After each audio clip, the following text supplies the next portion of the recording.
pagtuman sa imong mahal nga kasuguan. Ang Ginoo manaa kaninyo. Manausab kanimo. Ang santos nga ebanghelyo sumala ni San Mateo. Himayaw ikaw, o Ginoo. Si Jesus mingon sa iyang mga tinun-an, ayaw ninyo hununaan nga mianhi ako aron pagsalikway sa balaod ni Moises ug sa mga pagtulunan sa mga propeta. Wala ko manhi aron pagsalikway niini, kundi aron paghatag din sa hustong kahulugan. Di man kini, samtang may langit pagyuta, bisan ang labing gamay nga kudlit o ang labing gyutay nga bahin sa balaod, dili kayod sa iluan, hangtod matuman ang tanan. Busa ang dili magtuman bisan sa labing gamayng bahin sa kasuguan ug magtudlo suban sa pagbuhat sa ingon, mahimong labing iwit sa ingarian sa langit. Apan magtuman sa balaod o magtudlo sa uban sa pagbuhat sa ingon, nahimong dako sa ingarian sa langit. Ang Ebanghelyo sa Ginoo. Dayon ko ikaw, Kristo.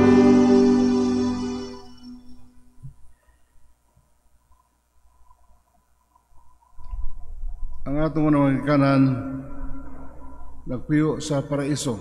Sa diha, nagsupak sila sa kanang instruction sa Ginoo, busa gipalaya sila gikan sa paraiso. O sila maghago na.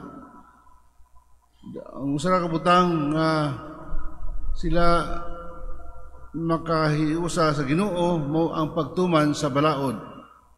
O sa diha sa biyahe gikan sa Egipto sa kaluwasan nga pinangluhan ni Moises. Si Moises dito nag-retreat dito sa bukid sa Sinai. 40 ka adlaw o gabi na malandong tungod kay mga katawhan sa Israel very unruly.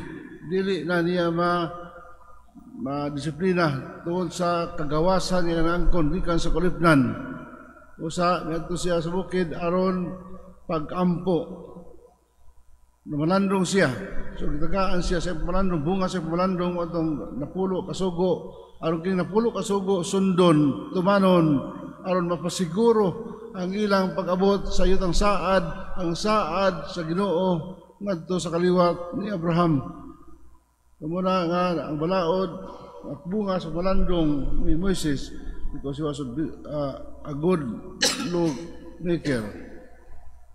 Unya, mo ni ang mga balaod yung ipadaghan sa mga Parisiyo, mga eskriba, sa detalye ng paagi, unya sundon kini. Ang balaod magiya sa tao ang pasiguro ang ilang kaluwasan ang panahimo kini nga bugat na pasaanon sa mga Hudiyo.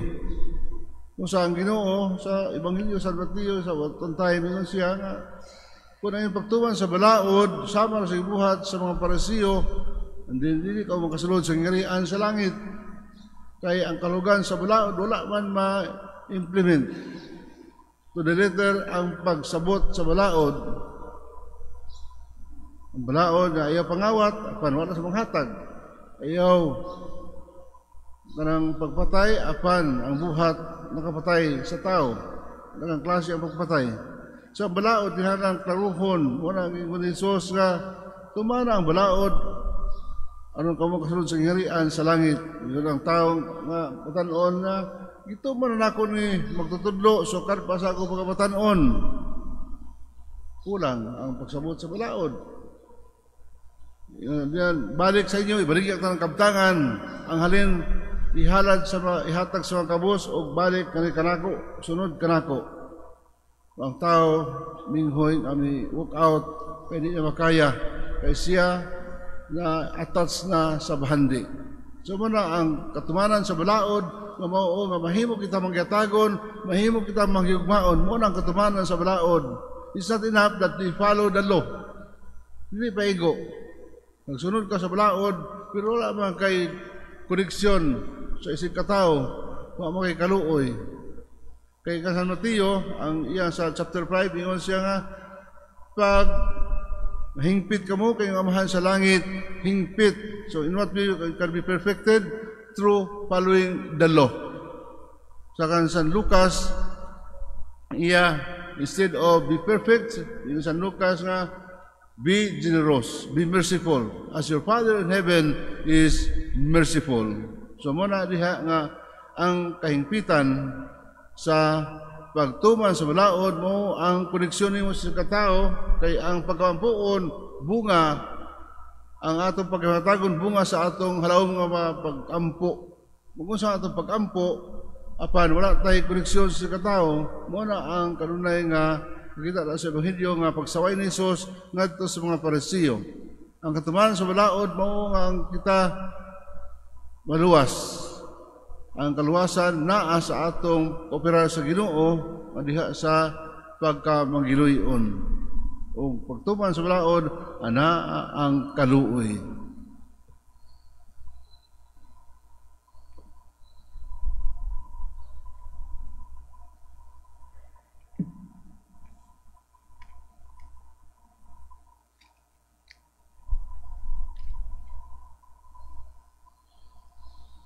Magampo kita ngadto sa Dios atong Amahan aron sa kanunay mutuman kita sa iyang mga balaod uban ang gawas ng kinaiya ni Kristo. Mutuwaw kita sa Panginoon, Amahan, dungga kami. Amahan, dungga kami.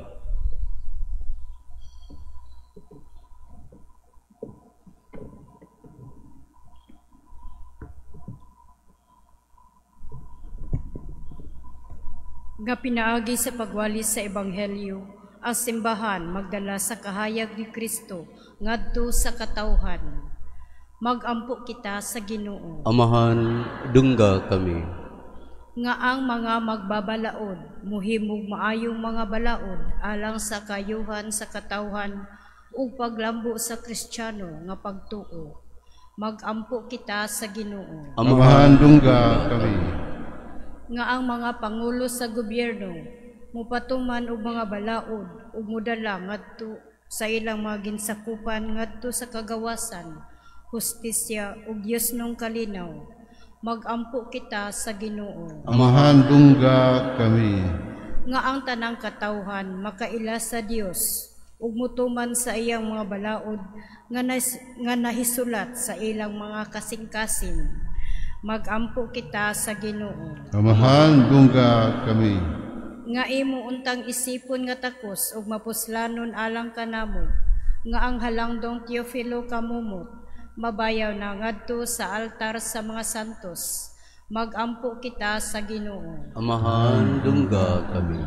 Nga sila nga namatay diha kang Kristo, makabaton sa gugma ug kaluoy didto sa langitnong gingharian. Magampo kita sa Ginoo. Amahan, dungga kami.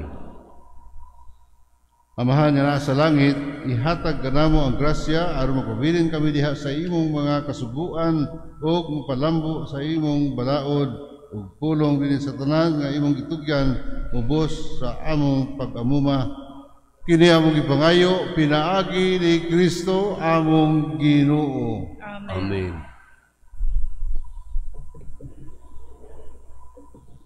Amen.